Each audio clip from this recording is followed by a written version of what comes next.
Од 18 август, денот кога започна мерката еднократен отпис на долгови во Центарот за социјални работи во Кочани, барање поднеле 560 граѓани.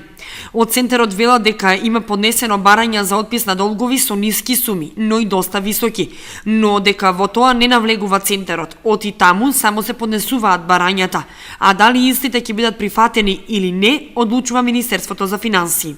Од почетокот, од 18 август до денес имаме досега поднесено 560 барања за еднократен отпис на долговите. Значи, за еднократен отпис на долговите се опфатени 3 категории на граѓани.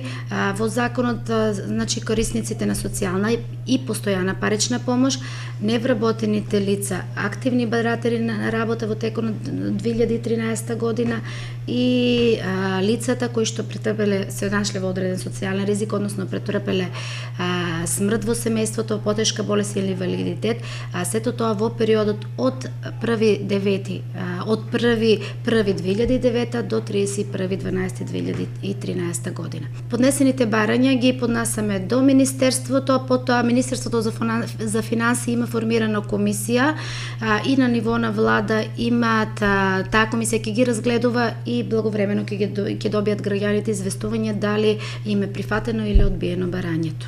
Отпис лицето може да побара за долгови настанати до 31 декември 2013 година за кредитни картички, пречекорување на трансакцијски сметки и потрошувачки кредити кон деловните банки и штедилниците, за електрична енергија кон ЕВН, топлинска енергија кон топлификација и радиодифузна такса кон Македонската радиотелевизија.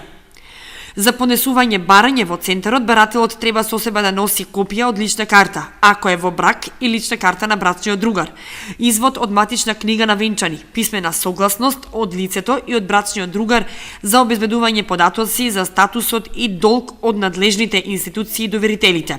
Зависно од причината која се бара, треба да се поднесуваат и следниве документи. Ако лицето кое поради смрт на брачниот другар не може да ги плаќа долговите, задолжително треба да достави извод од матична книга на умрените за брачниот другар.